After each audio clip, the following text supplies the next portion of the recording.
मिश्रा और सभी का टेक लर्नर्स के यूट्यूब चैनल पे स्वागत और अभिनंदन करता हूं दोस्तों आज बीपीएससी हिंदी भाषा का प्रैक्टिस सेट नंबर सेकंड है, जो कि आपके बीपीएससी एग्जाम के लिए चाहे प्राथमिक के हो, माध्यमिक हो या उच्च माध्यमिक, दोस्तों सभी के लिए महत्वपूर्ण क्लास है। ठीक है, चलिए स्टार्ट करते हैं आज की क्लास का पहला प्रश्न। दोस्तों यहाँ पे आप देख सकते हैं पहला प्रश्न आपके सामने स्क्रीन पे आ चुका है।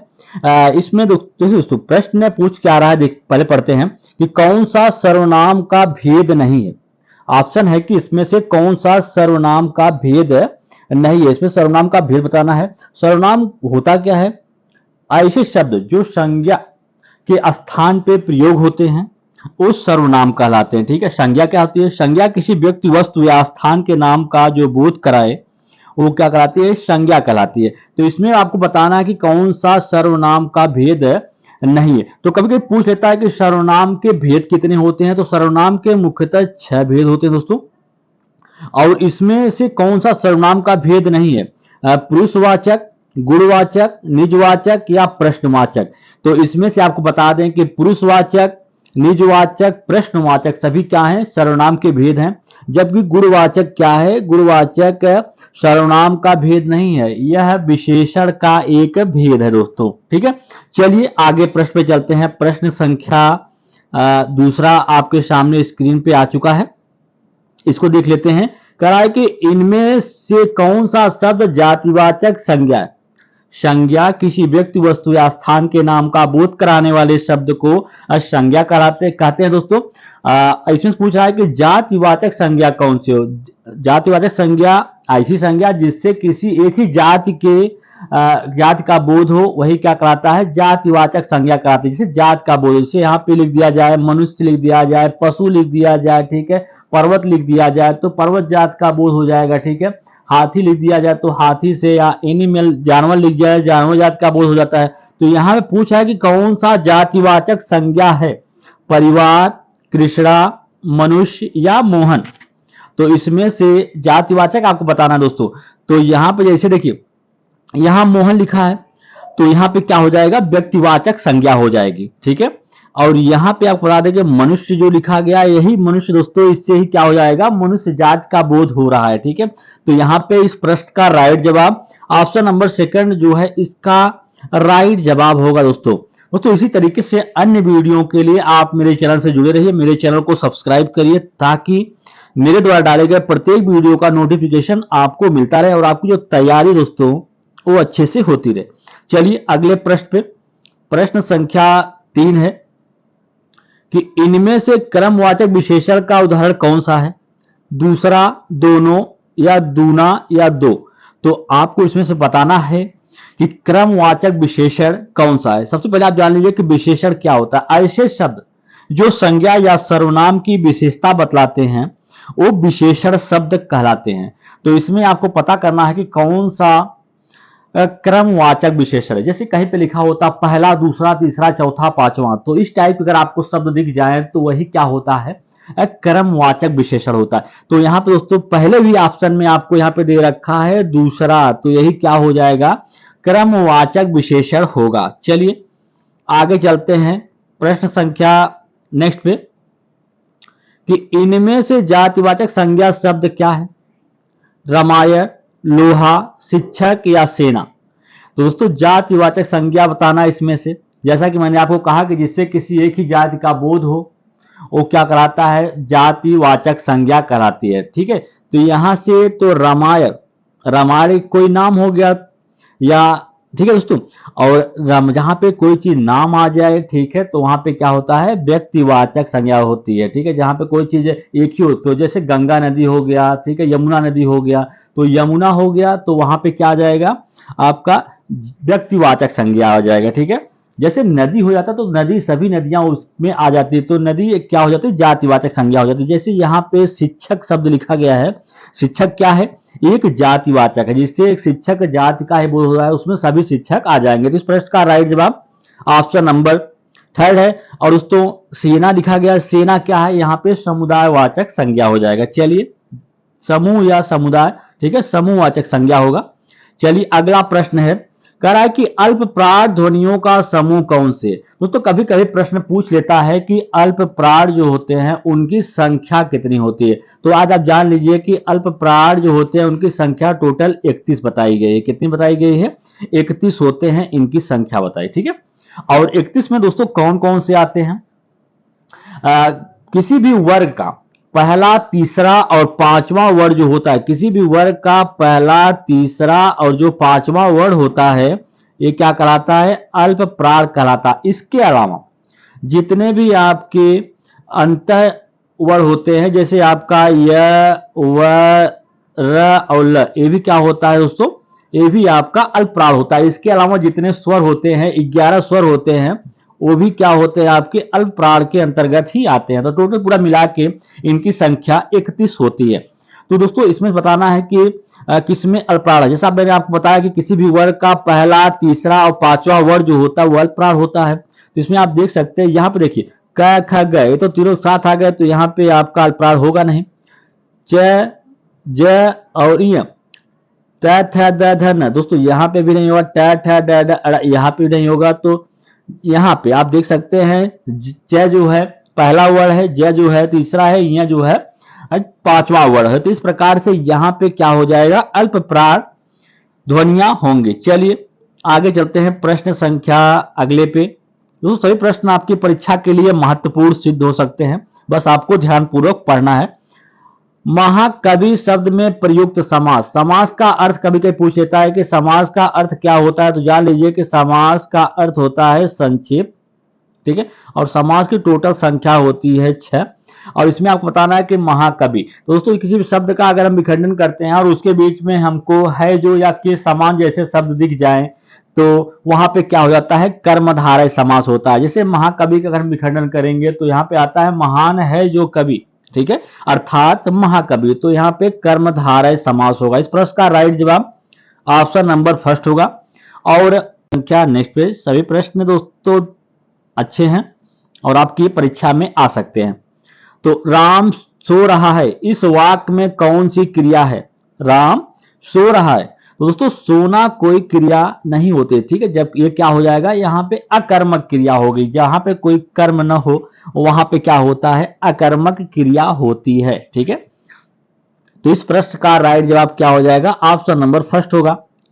चलिए आगे चलते हैं। क्वेश्चन नंबर नेक्स्ट देखिएगा। क्वेश्चन नंबर नेक्स्ट है कि वह बहुत अच्छा लड़का है, वाक्य में वह कौन सा सर्वनाम? सर्वनाम जो संज्ञा के स्थान पे प्रयुक्त होते हैं सर्वनाम कहलाते दोस्तों। और इसमें से पूछ रहा है कि वह सर्वनाम का कौन सा भेद है, ठीक है। तो में वह बहुत अच्छा लड़का है अनिश्चयवाचक सर्वनाम, संबंधवाचक, निजवाचक या निश्चयवाचक। दोस्तों यहाँ पे पूछ लेता कि कोई या कोई देखिए यहाँ पे लिखा होता कोई आ रहा है, तो यहाँ पे क्या हो जाता? अनिश्चयवाचक सर्वनाम होता। जबकि यहाँ पे पूछ रहा है कि वह, वे, ये सभी क्या होते हैं दोस्तों? निश्चयवाचक सर्वनाम के अंतर्गत आते हैं। इस प्रश्न का राइट जवाब ऑप्शन नंबर 4 है। चलिए आगे चलते हैं अगला प्रश्न पे कि मदन काली पतलून पहनकर खेलने आया, वाक्य में कौन सा विशेषण है? कौन सा शब्द जो है वो विशेषण है? विशेषण ऐसे शब्द जो संज्ञा या सर्वनाम की विशेषता बतलाते हैं वो विशेषण शब्द कहलाते हैं। तो यहाँ पे पूछ रहा है कि कौन सा विशेषण शब्द है? काली पतलून मदन खेलने। तो जो शब्द किसी की विशेषता बतलाएं, जैसे यहाँ पे पतलून, पतलून की विशेषता क्या है? कैसी पतलून पहन के मदन आया है? तो काली पतलून पहन के आया है, तो वही क्या हो जाएगा? यहाँ पे विशेषण होगा। तो इस प्रश्न का राइट जवाब ऑप्शन नंबर फर्स्ट है। चलिए आगे चलते हैं प्रश्न संख्या नेक्स्ट पे कि निम्न में शब्द कौन सा शब्द स्त्रीलिंग है? दोस्तों स्त्रीलिंग से ऐसे शब्द जिससे स्त्री जाति का बोध हो वो स्त्रीलिंग कहलाते हैं, जिससे पुरुष जाति का बोध हो वो पुरुष लिंग कहलाते हैं, ठीक है। तो यहाँ पे पूछ रहा है कि कौन सा शब्द क्या है? स्त्रीलिंग है। चना, अरहर, बाजरा, उड़द। तो आपको बता दें दोस्तों, चना हुआ, बाजरा हुआ, उड़द हुआ, सभी क्या हैं? आपके पुल्लिंग है, ठीक है। सभी क्या हैं? पुल्लिंग लिंग है, ठीक है, पुल्लिंग है। और यहाँ पे जो अरहर दे रखा है, अरहर क्या है? स्त्रीलिंग है। ये सभी क्या है? एक टाइप से अपवाद है, ठीक है। अनाज के नाम में जो शब्द ऐसे आ जाए वो क्या होते हैं? अपवाद की तरह है, लेकिन ये क्या है आपका अरहर एक स्त्रीलिंग है। चलिए आगे चलते हैं प्रश्न संख्या नेक्स्ट पे। कह रहा है कि निम्नलिखित में से किस शब्द में प्रत्यय नहीं है? कमाऊ, दुकानदार, अनुपस्थित या भोलापन। दोस्तों आपको बता दें कि कुमाऊ में आऊ प्रत्यय लगा हुआ है, दुकानदार में दार प्रत्यय लगा हुआ है और भोलापन में पन प्रत्यय लगा हुआ। प्रत्यय ऐसे शब्द जो किसी शब्दांश के अंत में जुड़ के उसका अर्थ परिवर्तित कर दें, वो प्रत्यय कहलाते हैं। और पूछ रहा है क्या कि इसमें किसमें प्रत्यय नहीं लगा हुआ है। यहाँ दोस्तों जो अनुपस्थित शब्द लिखा गया है इसमें क्या लगा है? अन उपसर्ग लगा है, ठीक है, जबकि बाकी सभी में प्रत्यय यूज हुआ है और इसमें उपसर्ग। तो इस प्रश्न का राइट जवाब ऑप्शन नंबर थर्ड हो जाएगा। चलिए आगे चलते हैं प्रश्न संख्या नेक्स्ट देखिएगा। कह रहा है कि हम आंखों से देखते हैं, इस वाक्य में आंखों से कौन सा कारक है? जहां पे किसी के द्वारा कोई कार्य किया जा रहा हो, द्वारा, ठीक है, तो वहां पे क्या होता है? करण कारक होता है। कारक दोस्तों कारकों की संख्या 8, ठीक है, और हिंदी में कारक 8, संस्कृत में 6 होते हैं। तो हम आंखों से देखते हैं, यहाँ पे आंखों के द्वारा कोई कार्य किया जा रहा है, तो यहाँ पे क्या हो जाएगा? करण कारक होगा। चलिए आगे चलते हैं प्रश्न संख्या नेक्स्ट देखिएगा दोस्तों। प्रश्न संख्या नेक्स्ट है कि लड़का पेड़ से गिरा, कौन सा कारक है? अपादान कारक, संप्रदान कारक, कर्म कारक या अधिकरण कारक। जहां पे किसी से कोई अलगाव का बोध हो, ठीक है, जैसे लड़का पेड़ से गिरा या पत्ते पेड़ से गिरते हैं, तो वहां पे क्या हो जाएगा? वहां पे अपादान कारक होगा। तो इस प्रश्न का राइट जवाब ऑप्शन नंबर फर्स्ट है, ठीक है दोस्तों। और जहां पे कोई वस्तु किसी के ऊपर, जैसे लड़का छत पर खेल रहा है, तो यहां पे क्या हो जाता? अधिकरण कारक होता। चलिए आगे चलते हैं प्रश्न संख्या नेक्स्ट देखते हैं। इसमें से हंस पद कौन सा है? हंस पद दोस्तों कभी कभी पूछ लेता है कि कौन सा योजक चिन्ह है या हंस पद है। हंस पद ऐसे शब्द होते हैं या ऐसा चिन्ह होता है अगर कोई भी किसी भी सेंटेंस में कोई वर्ड छूट जाए, ठीक है, तो उसके लिए हंस पद का प्रयोग करते हैं। तो इस प्रश्न का राइट जवाब ऑप्शन नंबर 3 हो जाएगा। चलिए आगे चलते हैं प्रश्न संख्या नेक्स्ट देखते हैं। कह रहा है कि पवन शब्द का संधि विच्छेद करना है। पो प्लस अन, पाव प्लस अन, पौ प्लस अन या पो आन। तो पवन का संधि विच्छेद दोस्तों क्या हो जाएगा? पो प्लस अन क्या हो जाएगा? पवन का संधि विच्छेद होगा। तो इस प्रश्न का राइट जवाब ऑप्शन नंबर फर्स्ट है। चलिए दोस्तों आगे चलते हैं प्रश्न संख्या नेक्स्ट देखते हैं कि किस समास का समस्त पद क्रिया विशेषण का कार्य करता है? तत्पुरुष समास, अव्ययी भाव समास, द्वंद्व समास या द्विगु समास।